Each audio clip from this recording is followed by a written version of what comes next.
Well, everyone, welcome back to another edition of the Athletes Hub, another weekly football roundup. Busy couple of days in the football world, and joining me to discuss all this, is, as usual, is my co-host, Mr. Flexx. Yes, how are we doing, guys? How are we doing? Yeah, what's going on, Flexx? A busy couple of days in the football world, especially the transfer window's open now. The Premier League season isn't too far away. There's been a lot of different. I guess a lot to tuck into. To be honest. Firstly, the main guy who's sort of dominating the headlines is Alexander Isak. Is he going to stay? Is he going to stay at Newcastle? Is he going to go?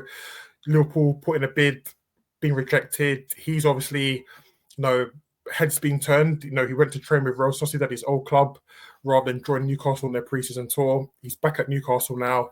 And apparently Liverpool are not going to raise, I guess, the value, which is £150 million, which Newcastle value him at. Apparently Liverpool are not going to sort of put in a bid for him. What's the situation? Do you feel like he's going to stay eventually, or do you feel like Liverpool are now all in now? They're going to have to get the deal done. I think it's crazy.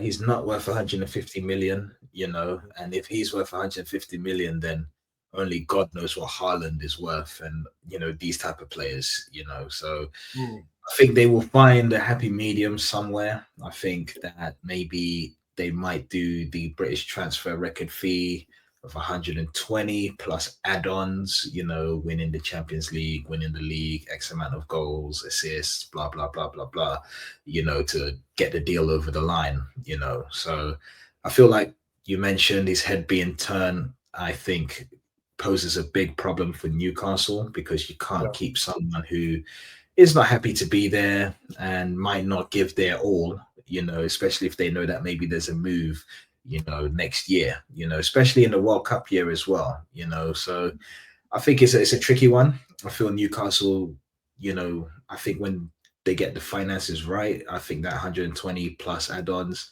I think we'll see him move. I think we'll see him move. I think it's, it's gone beyond return at this point, I feel like, I agree. But I feel like, how his head's been turned now, and how, again, his behaviour in terms of not joining them on their pre-season tour, going to Real Sociedad to train, by the way, rather than coming straight back to Newcastle. I think these are all behaviours of a player who definitely wants to make the move happen.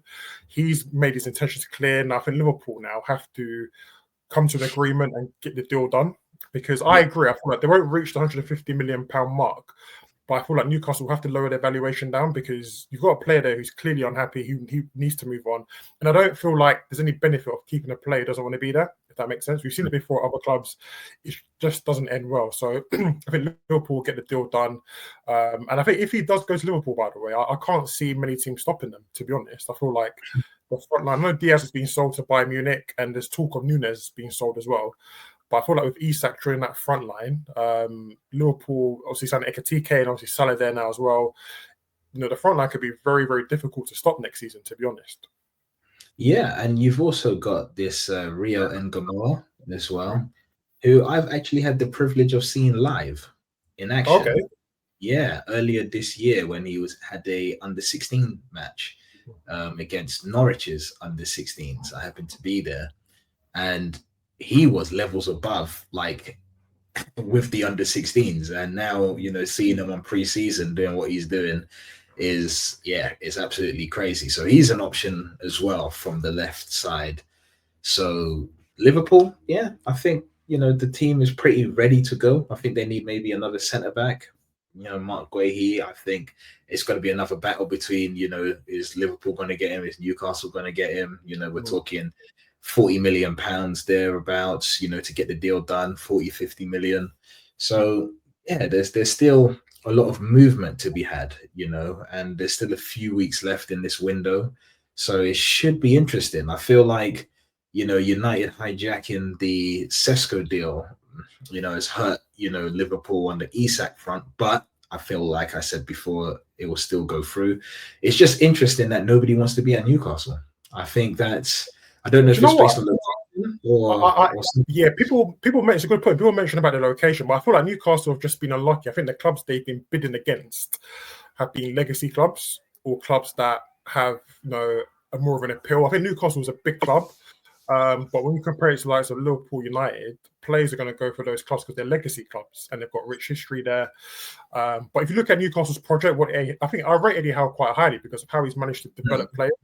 Look at the players like Gordon, Joe Linton in there as well.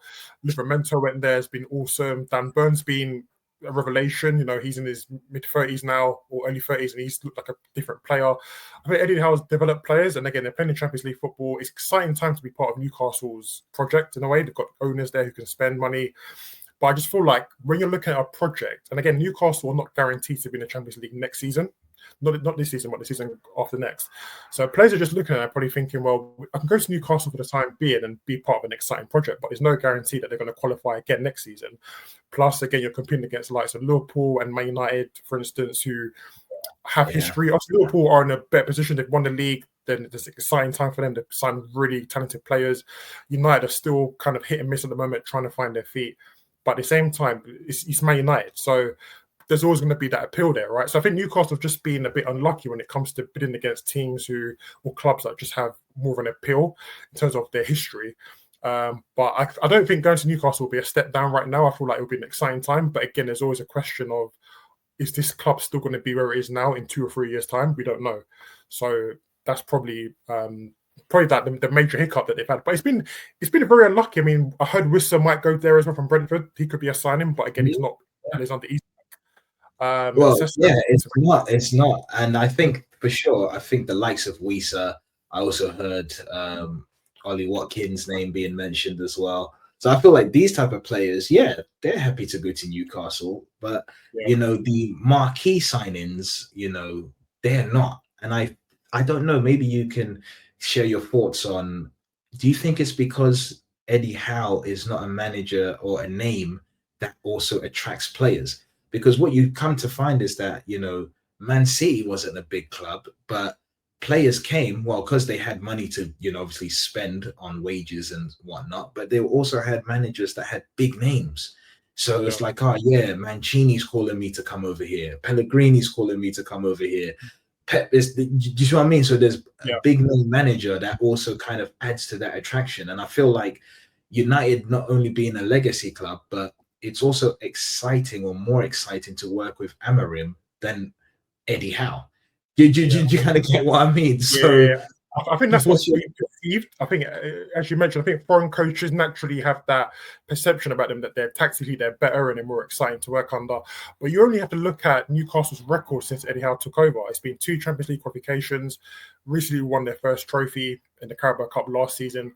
Again, he's got a great record of improving players. And a lot of the players that he's improved, a lot of them get into their national teams. So this is not a coach who I'll look at and say he's an average coach. I think Eddie Howe's a great coach. But there's a perception in England that English coaches are not at the same level as foreign coaches. And I think that is we've still got a bit of way to go for that perception to be kind of shaken off, I suppose. So players looking in from foreign countries wanting to come to the Premier League. It's not just the fact that, Eddie Howe's a coach, because again, Newcastle are in a great position. They're in the top 4, they've got a good team, good manager, and they've done well in the last couple of seasons. But I just feel like you look at the Isak situation, players are probably thinking, well, if I sign for Newcastle, is Isak still going to be there next season? And they've struggled to sign the players you mentioned, like Gahey. We're not sure if Wissa's going to come in as well, Ollie Watkins. So Newcastle have had a tough time bringing in players. And I think a lot of their transfer options looking at that were probably thinking, well, you might not keep Isak and you might not sign 3 or 4 players. So apart from Ilanga, who's come in, I might be coming to a weakened squad or weakened team that's going to be in the Champions League next season. So there's different factors to it. Do you know what I mean? So it's not just a case of it's Newcastle against United. It's a fact of they've struggled in the market to sign players and they might lose their star striker. So if I'm joining Newcastle on transfer deadline day, I'm probably going to go into a weaker squad, playing Champions League football next season. And again, we're not guaranteed that Newcastle's going to be there this time next year. So there's different factors and different things going through players' minds before they make that decision. You know what's crazy about that? What's crazy is that United finished, I don't know, was it 11th or something like that? I don't even know. 11th. I think it's probably about 15th maybe or something like that. 15th or something. Yeah, something of the sorts, right? And Shesko says, I'm going to United. Which don't have Champions League football, which still might not get Champions League football next season. All of these things. So you just think, hold on a second, Newcastle, have been able to at least qualify for, European competitions and whatnot in the last 3 years, etc. So I don't know. It's definitely a weird one Also, because it's money, finance. United can pay wages other clubs can't. So that's true. as much as it been a legacy club and being Man United in its history, there's also the financial aspect as well. Players will be getting wages at United that Newcastle can't compete with. They can't compete with the bits that United are putting or Liverpool are putting in. And again, when it comes to wage structure, they can't compete against that structure as well. So again, Newcastle on a great position in the present, right? In the present, but there's still questions about will they be in the same position in 2 or 3 years' time? And players are going to think about that. If you're signing a 2-3 year contract and you lose Isak and you can't replace him and you can't sign anyone else, then players will be worried about that, I think, going forward. So again, there's just different factors to it, to be honest, as to why players would have chosen United instead of Newcastle. But again, I wouldn't think going to Newcastle, I wouldn't say that's a bad choice right now, but it's just, again, United, Liverpool. Yeah, it's tricky, but I mean, because they're losing players to, for example, João Pedro. They were in for him, he opted for Chelsea. Delap, they were in for him, opted for Chelsea. Mbuemo, they were in for him, opted for United. Like everyone is just literally opted. It's crazy. But again, it's back to your point, Eddie Howe. This guy's a good coach. He's a good coach. He's got a record of improving players, by the way. That's the thing. But again, it's a case of they've not strengthened. If they've signed Pedro, if they've signed, maybe Watkins or Gahey, I think there might have been a chance that players would go there because they've strengthened. But apart from Anthony Elanga, they struggle to get players in. Do you know what I mean? So I think that's probably plays a part. And again, the financial structure of the club as well, wages, all those different things can sort of be a bit of a hurdle for players. But one interesting story that got my attention this week is Dele Ali potentially retiring at 29 years old. And for me, that was a shock, to be honest. I know he's had a bit of a tough time the last couple of years, but I never thought I'd see Dele Ali retire at 29 years old, to be honest. I mean, what's your thoughts on that? I mean, I think he should give a crack at it at, in America or something like that, like someplace where Saudi, America, go over there, give it a go, see what you can do. He's definitely, no one's going to take a chance on him at the top level, so I feel he could potentially rebuild and rebrand himself, at lesser league, lesser club, that type of thing, a lot, as we know, a lot has happened to him, through his life and things like that. So I wouldn't say that he's a flop given the circumstances and what he's achieved up to date. I think he's been quite successful. Fashion is a big thing for him as well. So even if he did retire, I think, he will probably take up a career or continue what he's doing in fashion, and just continue that, But of course, that's somebody who, at least when we saw him play for Tottenham, was phenomenal. When he played for England, he was Jude Bellingham before Jude Bellingham. That's who Dele Ali was. He was Jude Bellingham before Jude Bellingham. You could probably argue that he's probably better than Jude at that time, because Dele Ali was tipped as probably the best player in Europe for at least 2 seasons. Yeah, like he was phenomenal, And then, we all saw that famous clip where Mourinho tells him that, he basically needs to grow up, and only Jose knows what he saw because he was there with him every day, and I feel like maybe those type of things, hold you back from reaching your full potential. And maybe that's something we should discuss at another time is, wonder kids, where are they now? Did they fulfill their potential, this type of thing. So we'll see. I mean, if he retires, no biggie. He's had a good run, and then he can become a pundit and many other things. And if he does carry on, I feel like, why not go to a top team in the championship and come up with them? Or why not go America or Saudi and, do your thing there? He's still a name. Yeah. I think there's been talk about him potentially going back to MK Dons, where he first began his career. And then sort of having a run there. He'd be loved by the fans. It's like a homecoming, I guess. He's had a bit of a difficult time after Tottenham.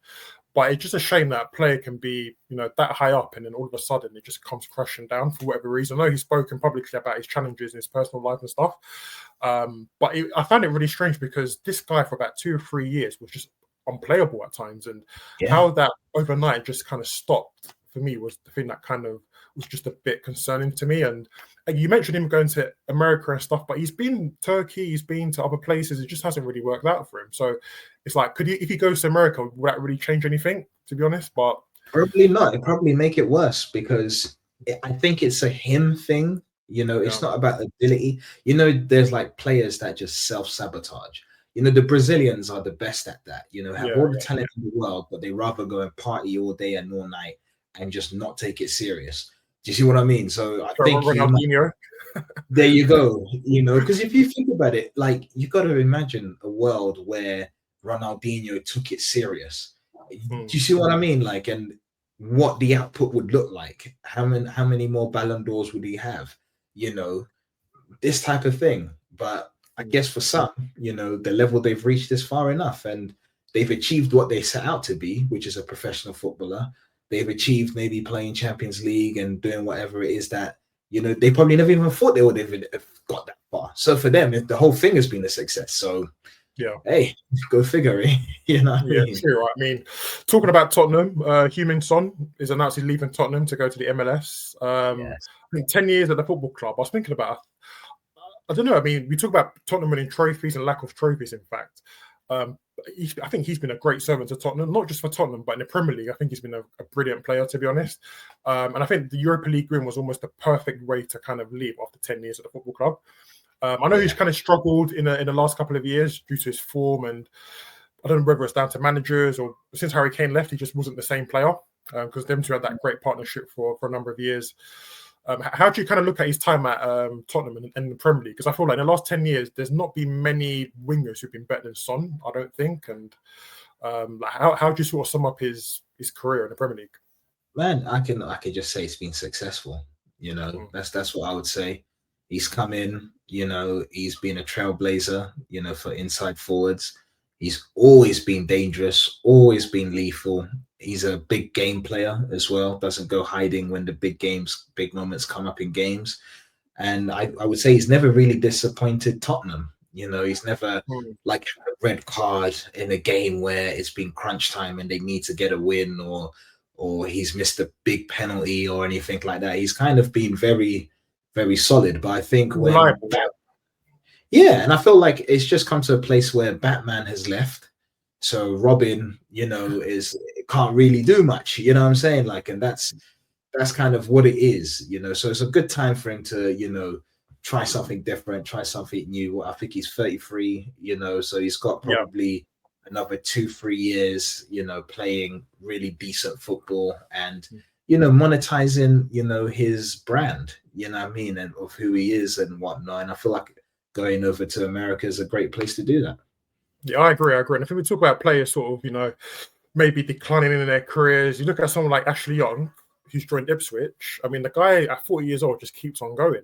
He's not stopping anytime soon. I thought maybe after Everton, he would have maybe called it a day, but he's obviously joined Ipswich. And I think he's a great example of like him, James Milner, even Gareth Barry to an extent. These are footballers who, again, take the game seriously. They still love playing at this age as well. And just great professionals, to be honest. So see Ashley Young at Ipswich. I don't know if this will be his last season, to be honest, because I thought it would be last season. But obviously he wants to carry on and do his thing. So good luck to Ashley Young. One player I want to talk about quickly is Raheem Sterling. He's been linked to moves with West Ham and Fulham. And obviously, it was at your club, Chelsea, for a bit of time, and went to Arsenal on loan last season. Didn't really work out for him, to be honest with you. What's happened to Raheem Sterling? Because for a time, this guy was one of England's best players, I think, particularly in tournaments. In tournament football, Raheem Sterling turned up for England. But since moving to Chelsea, he just hasn't really rediscovered that form. And obviously your club as well. So what do you think has gone wrong? I mean, I feel like Raheem is a system player in his latter years. When he was at Liverpool, he was more that free-flowing winger, could do a bit of everything. And then once he's gone to City, back post merchant, and when he's then come into Chelsea, and unfortunately for us, he came in at a time where the club was unstable. Management was unstable, all of these different things. So that doesn't help. And then when you come in as a marquee signing on the biggest wages, then there's those expectations that are thrown on you to deliver the team every time there is, a hard game or whatever the case is. So I feel it was just timing. It's just not being, kind to him in that sense.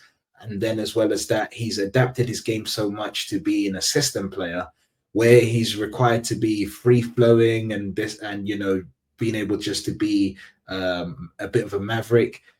It's just not in him no more, and I think it's strange that it didn't work out for him at Arsenal as well. But then again, you've got Martinelli, you've got Saka, which are going to start above you because they're very consistent when they play. When Sterling played for Arsenal, though, because I agree, I thought when they signed him on loan, I thought that was a great move for him because he struggled at Chelsea and then he knows Arteta from his Man City days. So this is a manager who knows the player quite well. He's won multiple Premier Leagues at Man City with Arteta at the time. So I thought it was a great move for him to rediscover his form, get confidence back.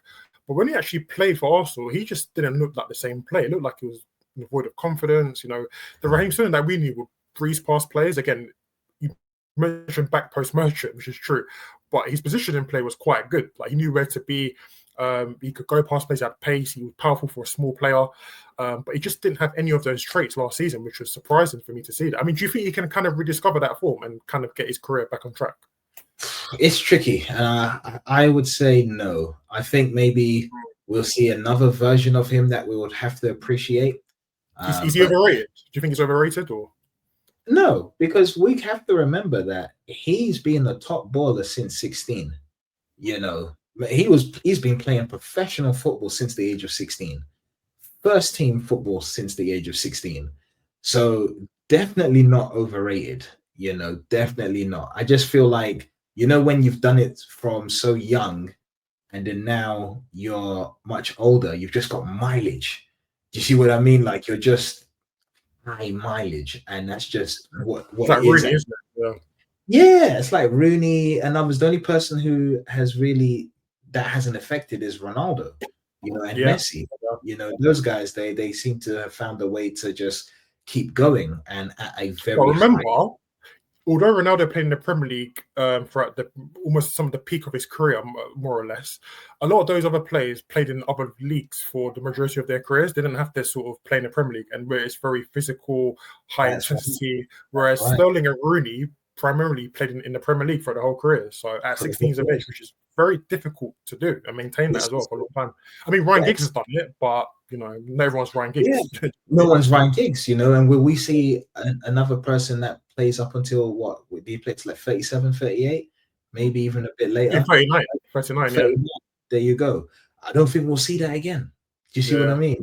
Not in the Premier League, at least. So it's a tricky one. I think they say he could be going to West Ham or Fulham. So it's one of those two teams. I feel like we'll see a different version of him. I would like to see him out on the right wing, beating his player, putting in those devilish balls into the box, and then someone there to finish it off. I feel like if we see that Raheem Sterling, I think that, and he's able to put on consistent performances, there is a good shout that he could be in the England squad, because one thing the England squad doesn't have is someone who can beat a man and then put in a really good ball. So it'll be interesting to see if he can, find that. I think Anthony Gordon could do that. I like Gordon. I think he's direct. I think he's got pace. His delivery can be good, but I agree. I think Raheem Sterling is more of a dynamic player. I think he can play along that front line. So he can alternate different positions, change around if he needs to. But I think probably wide positions. I think England with Anthony Gordon, a firing Anthony Gordon could be a good option. I mean, Gordon for me on the left, I don't really like. For me, I feel like with the way England play, I feel it should just be a left-footed person on the left, get the ball into Harry Kane. A right-footed person on the right, get the ball into Harry Kane. But we're playing with these inverted wingers, and which means, the crossing options are not always, it's not the first time cross, because they have to check and then get the ball in. Do you see what I mean? So Gordon, definitely having the team. I would like to see Gordon out on the right wing and Saka on the left wing. And I don't think Saka will change. I think they fancy him on the right hand side. I think he's probably the best on the right hand side potentially. So I don't think they'll remove him from that position, if I'm honest. I think he will stay where he is. I mean, is he the best on the right hand side for Trudeau? I feel like for England or for in general. I would say like for England, because I could put in a case for other players that could do what he does on that side. Do you see what I mean? I could put in a case for Phil Foden coming off the right. I could put in a case for Cole Palmer coming in off the right. I feel like, yes, he's locked it down because he plays there week in, week out for his club. But is he the best in his position? I don't know. Maybe most consistent. I think he plays that week in, week out for Arsenal. And I think with with England, Phil Foden has obviously suffered with form with England in recent years. He's not really been at his best in recent tournaments. I think that's probably what has kind of held him back. I know he started a couple of games in the summer last year in the Euros, but the Phil Foden we saw at Man City wasn't the one we saw last year at the Euros. So I think Saka again is consistent. He subbed a couple of the goals, particularly against Holland in the semi-final. So I think Saka I guess he's just someone. Yeah, look, he is there.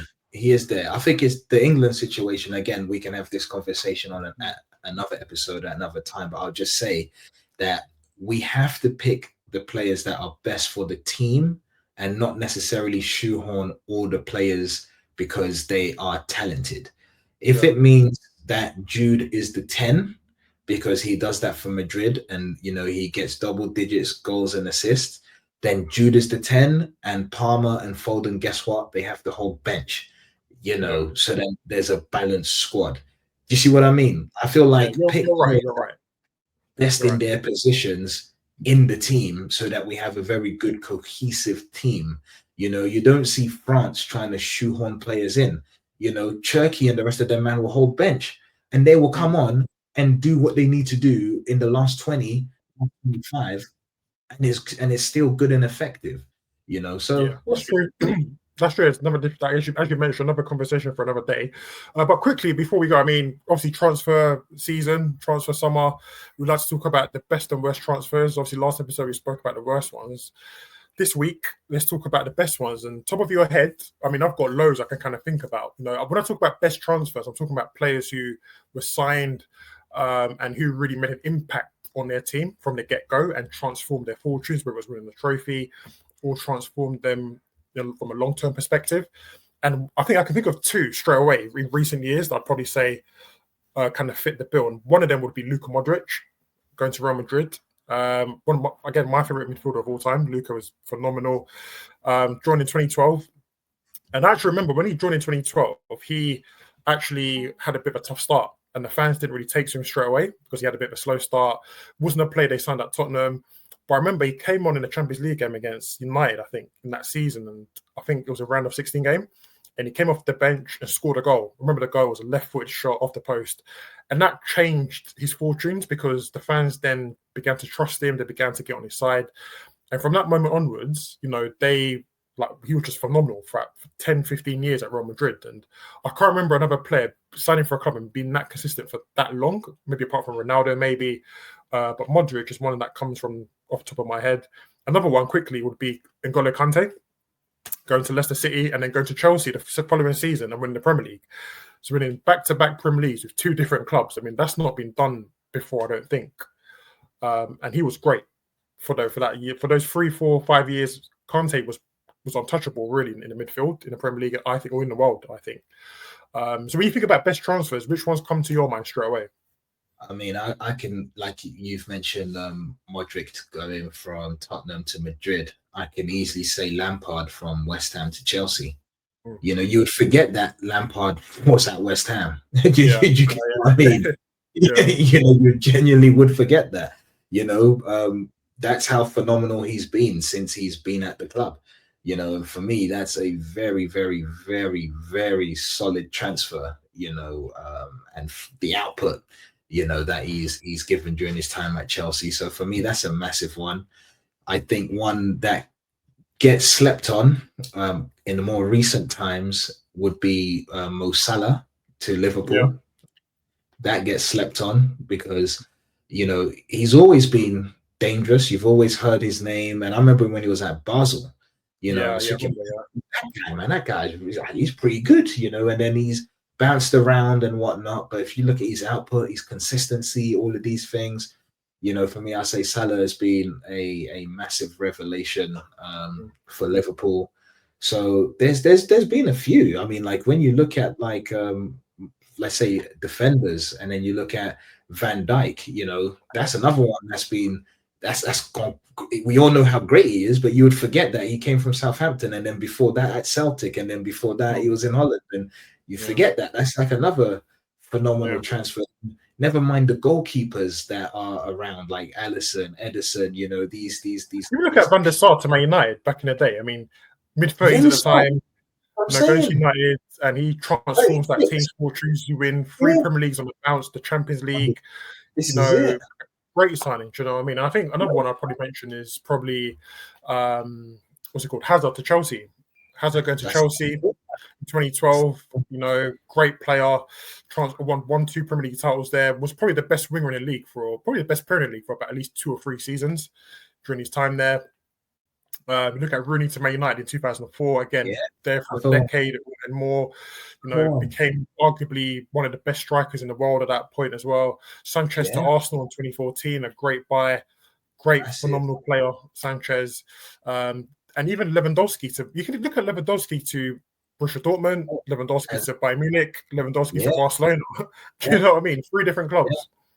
Yeah. I mean, when you look at all of these transfers, I mean, like, hey, you know, there's been some phenomenal transfers. You know, there has been, you know, and, you know, you can even go back to say everywhere R9 has played, he's always done bits, you know, and he's been phenomenal. And you forget that, oh, wow, he's played for Barcelona, he's played for Inter Milan, he's played at Madrid. Like, it's crazy, you know what I mean? So, do you feel like if he didn't have that knee injury, do you feel like we would have seen him for many more years? Or do you feel like he kind of the Brazilian thing would have happened to him. You know, it's just Brazilians, they have a short span at the top, you know, they like other things. You know what I'm saying? So I feel like I don't think they like the lifestyle more than the actual sport. But that's right. I think that's what it is. The lifestyle would have gotten ahead, you know, if his knees didn't give out on him. Yeah, that's it. That's true. A funny way to finish there. Funny way to finish, man. But listen, Flexx has been good to talk to you today as always. Rounding up the latest football chat and the latest rumours in the transfer market. But guys, again, the Premier League season is not far away, so keep up to date with our channel. Again, always, guys, comment below. Let us know what you think about our discussion today. What do you think are the best transfers in recent years? And again, let us know if you want us to cover certain topics. Let us know in the comments as well. We're always open to hearing from you guys and getting your feedback. So definitely get in touch. Keep up to date with our channel on Instagram, TikTok now as well. By the way, we've got a TikTok account, so keep up to date with the latest clips on there. And again, we'll probably see you in, I guess, the next episode, which will be next week. And again, more episodes coming up, more subjects to cover. So please don't go anywhere. Keep in touch. And again, let us know in the comments what you want us to cover.